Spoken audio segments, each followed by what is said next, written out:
Okay, so look, the first one is that it depends, right? It depends on his attachment. If he is an insecurely attached man, the sex that they find attractive is not the same. An insecurely, not even insecurely, an avoidant type of guy, right? Meaning the type of sex that gets better over time through getting to know someone, through intimacy, is actually the type that lasts longer and that's more pleasurable. The problem is that insecure men can never get to that place, right? Avoidant men can never get to that place.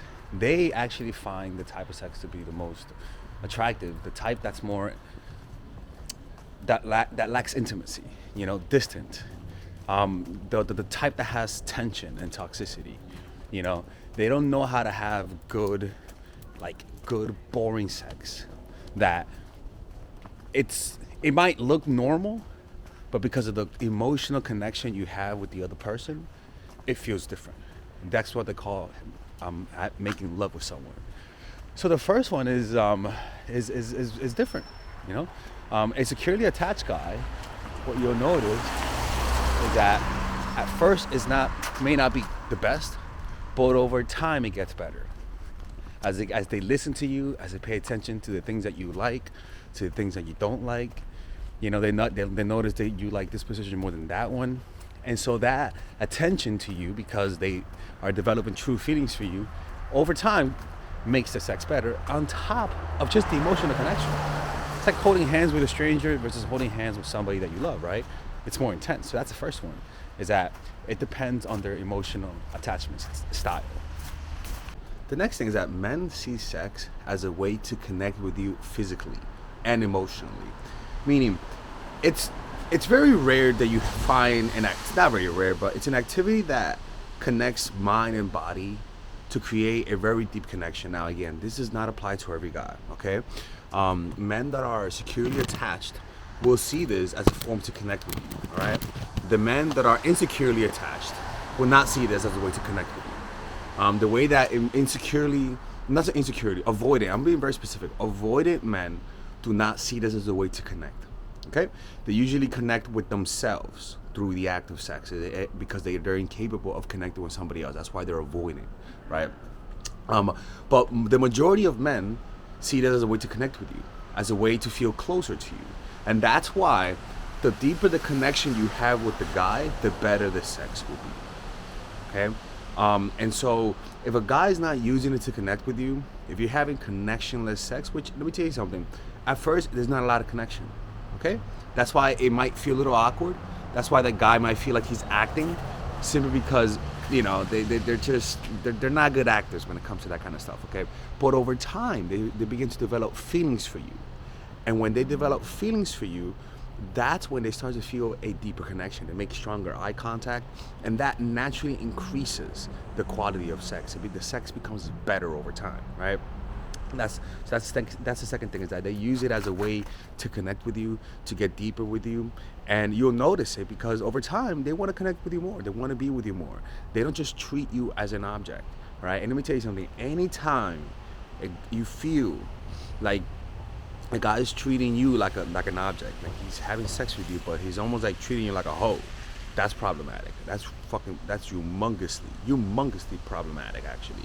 I mean, that guy got to go to therapy. I'm just gonna be honest with you, because that's a guy whose mind is warped by sex, by porn, and that's very specific. Men who have a porn addiction, they see sex as they don't see it as a way to connect. They see it as almost like a performance. All right, we're gonna go to a quick little commercial break. Now, if you guys enjoyed this video, you could pre-order my new course, The Commitment Formula. It's pretty much a course that I created that will break the patterns of you attracting guys that are not ready for commitment or commitment full, because a lot of the times it is a pattern. Heal your energy from bitterness from men putting you in situationships, and just attract emotionally available men. It comes with a 30-day money-back guarantee, and you can pre-order it right now and get it at a discount. This course is pretty much for women who are tired of situationships. If you keep meeting the wrong guys that always ghost, or they're not ready to commit, or if you give too much too soon, or if you're exhausted from heartbreaks, or if you feel lonely because you keep holding your standards, sometimes you got to do it the right way, and most likely you're doing the wrong thing. Okay. And this course is all about not having any gimmicks. This course will naturally attract guys that want to commit. And if you guys don't believe me, check out the testimonies on this. Every one of my course has always led to satisfaction. Most people don't ask for refunds because of just how great the courses are. And with this course comes a few things. One, you'll learn why men are drawn to strengths, right? And why weakness repels them, and how to radiate the proper strength that gets a guy to take you seriously, right? You'll be able to, above all, to show confidence without trying. A lot of the times it's very difficult to show a guy that you're willing to walk away when you're not willing to walk away, right? And I'll show you all of the red flags, the wrong guys that always comes to you whenever you feel weak, how to identify the guys that want to take advantage of you. And above all, it will teach you guys just how to attract commitment. I guarantee that if you do what this course says, you will find someone who likes you for you. Okay. And if you don't like it, you'll get your money back. So click on the description down below, right? Pre-order it right now and you'll get it straight to your inbox. It should be out by the end of January next year. Okay, so 2026, it should be out by that year. Okay. Anyways, I'll see you guys inside. Take care. All right, so now let's talk about one of the most common ways that men view sex, and that's from the porn addicted mind. Okay, men who have porn addictions naturally see sex differently than men who don't have a porn addiction. Now, let's say this. This is very important to say. Most men have porn addictions nowadays, especially more than before. Not because they're bad, but because it's just like accessibility. But the problem is that back then, in the days of the magazine, for you to seek out porn, you had to go out of your way, go to the store. But now the trauma threshold is much lower. Now you don't have to not have a mom and dad. Maybe dad looked at you wrong and that gave you that desire to maybe seek validation from watching porn, right? But the problem is that the effects that it has on guys is pretty profound. So you may not need to have a lot of traumas to start watching porn, but it does traumatize you over your lifespan, and it does affect the way you view women and the way you view sex. So we're going to be listening to this from this audiobook, and then I'm going to give you guys my take on it. It talks about the porn addiction in men. It's very important because that's a guy. This is an archetype that a lot of women are dating, but they're just not aware of it. When someone is addicted to porn, sex is often experienced less as a relational act and more as a stimulus that produces a predictable response. The brain becomes conditioned to high levels of visual novelty and instant arousal. So sex is evaluated by how effectively it triggers excitement, rather than by how connected or mutual it feels. Yeah, because they're using sex as a stimulant, right? It's a stimulant. A lot of the time, sadness is a trigger for sex. And a lot of these guys think that, because what happens is that when you see a woman that you can't attain, your self-esteem lowers. So any dip in self-esteem produces a sexual arousal. So maybe you lose a game and that makes you want to watch porn. Maybe you feel sad and that makes you want to watch porn. When in reality, at first, it was the fact that you found her attractive and made you feel sad, right? But you have associated the sadness with arousal more than the woman. Because a lot of times then when you feel alone on the holidays, you'll watch porn because you feel sad and that makes you feel better. And so it becomes a stimulant rather than something to connect with. You see what I'm saying? And because it happens in isolation, most guys don't know what's happening. They're literally rewiring their brain to see women differently. This conditioning shifts attention away from the partner and toward performance, sensation, and outcome. Fantasy. Over time, this can blunt sensitivity to real-world sexual cues. Real sex involves pacing, uncertainty, and emotional presence, which I'm going to leave the link to the book in the description down below. It's a do pretty not good book on activate the sex. same reward patterns as porn. As a result, the person may feel distracted, understimulated, or pressured to perform, even when they care about their partner. Arousal may depend more on fantasy or mental imagery than on what is actually happening in the moment. Porn addiction also... And you see this a lot because some of these guys also may watch porn while having sex. Right? Because they they're used to seeing a screen. Like literally, like a guy who's porn addicted will prefer to watch the videos that you recorded with them. If you recorded a video, he'll watch the video you recorded rather than watch you while having sex, right? It becomes an addiction. It's an addiction to screens, right? And and usually that's a performance based. So it's again, it loses its original meaning, which is to procreate, but also connect with the other person. It loses its meaning. It becomes a fantastical thing, and this leaves you very empty. Men like this leave you empty. They make you feel unattractive. If you encounter a man like this, you got to get the fuck out. Like it's not gonna work out. Alters expectations about bodies, responsiveness, and frequency. Because porn portrays constant availability and exaggerated reactions, Oh, real partners may seem less arousing or more demanding. This can create frustration. yeah.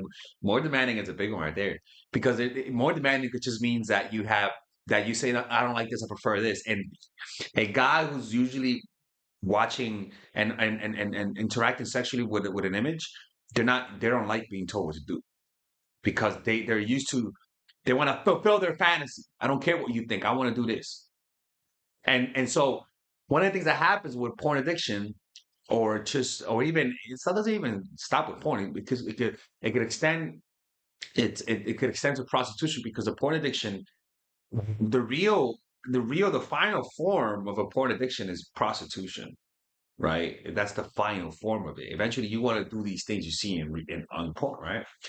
um and so with that comes I don't give a fuck what you think. I'm paying you. You better do this shit. I'm paying you, motherfucker, right? Like you sort of develop this aggression and towards me, that you stop taking feedback from what the woman wants. Like you're so used to women doing what you want them to do that you don't give a fuck about what she thinks. If you're not doing it, then I will find somebody else.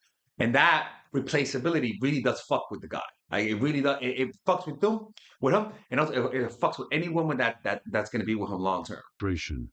Avoidance, or emotional distance during sex. Important responsiveness and frequency.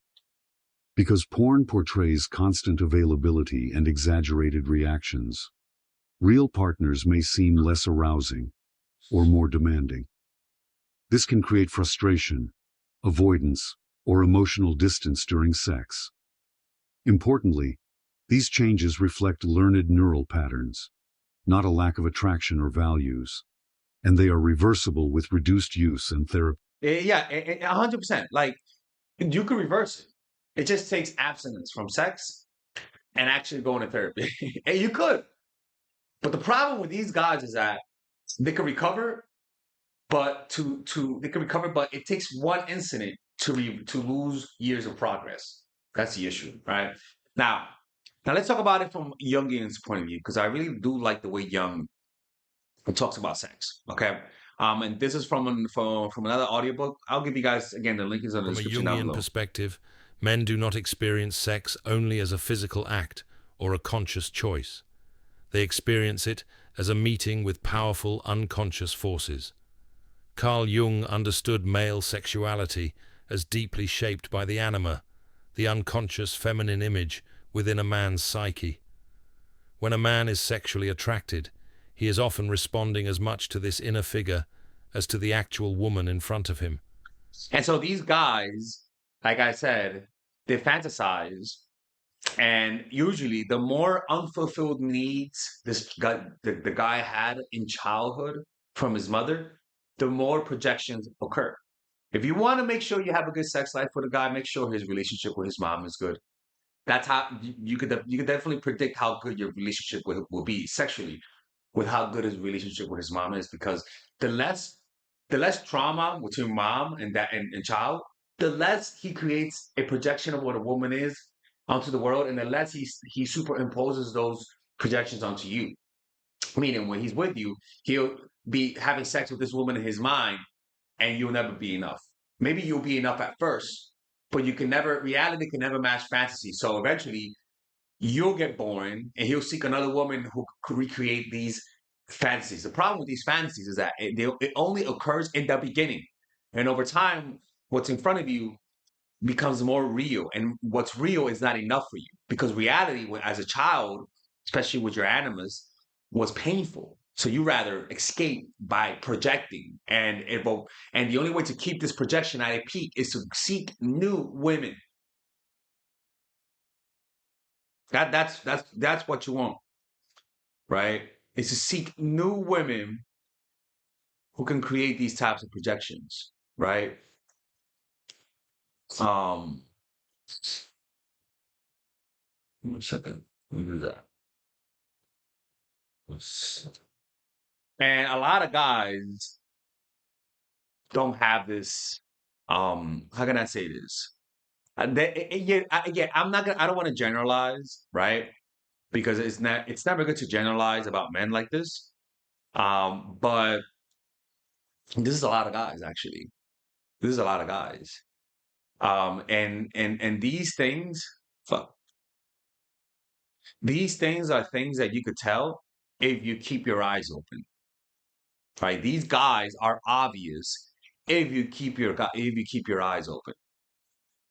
But if you're not aware, if you're not seeking these things, if you're not looking for these signs in a guy, you're never gonna see it.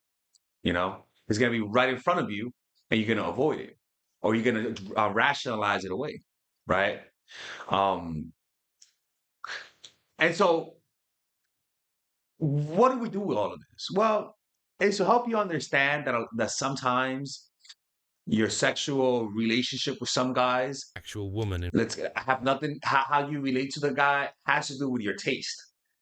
Some women have a taste for guys with broken families. Some women have a taste for guys with with a troubled childhood, and this will cause you to. So if you're attracted to guys, if you like to mother men, for example, and you're the type of woman that likes to mother guys, like treat them like most likely you didn't receive a love from your father.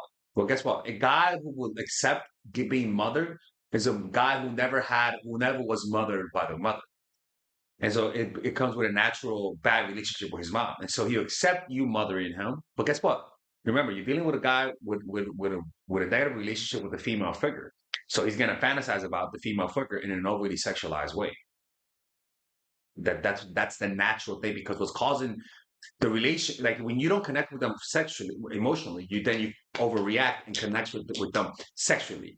And that overreaction creates almost like a caricature of a woman that you can never fulfill. Let's listen to this, man, because it's actually very interesting. Where is this? Um, let's read this actually. So, because of this, sex can easily become symbolic because of the fantasy. It's more fantasy projection. A partner may unconsciously represent nurturing, salvation, danger, validation, or transcendence. Many men are not aware of these projections. They just think it's normal. But that's the beauty, is that because they think it's normal, you can easily identify these types of guys. So they believe they're reacting purely to physical desire, when in reality, they are engaging with an inner psychological image. This is why sexual attraction can feel overwhelming, irrational, and disconnected from the real qualities of a woman. Young also observed that men tend to split sex and sexual intimacy when the anima is poorly integrated, and that means they couldn't connect with their actual mother. Sex may become compulsive, idealized, devalued, depending on on how threatening the emotional closeness feels. In this state, sex serves regulation of the psyche rather than relationship. So it's broken. So because it's broken, sex does not increase relationships. It just tries to fix what's broken. So it's more to regulate rather than to connect and build upon. And it's counterproductive because it's like climbing uphill when everyone else is climbing down, is running downhill. It can provide grounding, escape, reassurance, and a sense of validation without requiring emotional vulnerability. As a man matures psychologically, sex changes. When the anima becomes more conscious and less projected, meaning getting to know himself, maybe reconciling with the parent that hurt him, or even just knowing himself and understanding where these urges are coming from. Desire becomes less possession and or fantasy, more about connecting with the person. The problem is that some of these guys also might have created a very hardened image of themselves as the type of guy that conquers women. So as the body desires less women, the mind may overreact and create more mental obsession towards women. And this is where the 80-year-old guy hiring prostitute comes in, where he's like, dude, how the fuck? I mean, you're gonna die of a heart attack, dude. Like your body doesn't want sex, but you really want sex, and you're in your 80s, and you're like trying to relive your youth. What's happening is that yeah, he has no sex drive, but it's a mental compulsion. A lot of times they just want to have sex with with the women to feel younger, right? So it starts off as a desire for sex or as a desire to connect with mom, right? Because maybe they didn't have a connection with a mom. And so these connections then when the desire for sex comes in, they notice it creates a sense of validation, the validation he never got from his mother. And then it starts to intertwine with sex, right? With wanting sex. But then what happens is that over time, the sex decreases, the sexual desire decreases, and as you get older now your self-esteem is lowering, but now it's lowering from the perspective of I'm getting older. So now the compulsions will increase because you don't want to get older. You'll start to want to hook up with younger women because you feel younger when you're with them. So you see how the compulsion is there, but it just manifests itself in a different way as you get older. So then that explains the older guy trying to get with younger women, not because he's sexually aroused by them, but because he's getting older. And sometimes when you deny that, you become unconsciously attracted to younger women, right? And so not unconsciously, it's normal for a guy to be attracted to a younger woman. That's just human nature, but it's a compulsive desire to be with them irrationally at that age when your body doesn't even want it, but you still want to mentally be around that. You're fantasizing. That's a real thing. So it's not that they have a high sex drive. It's not that they have a high testosterone. It's not. It's just that they have a compulsive personality. And that compulsive personality comes from childhood trauma. Childhood trauma doesn't mean you got beat up. Childhood trauma just means you didn't get love as a child. Maybe your parents were there, but they didn't love you enough to feel secure enough to not seek such intense experiences to make you feel significant, right? And that's how some men view sex. Anyways, man, if you guys want to work with me one on one, go to mindfulattraction.org, and there you can book a one on one phone call with me. Don't forget 50% off all of our courses using the coupon code New Year's, as you can see right here. And I'll see you guys next time.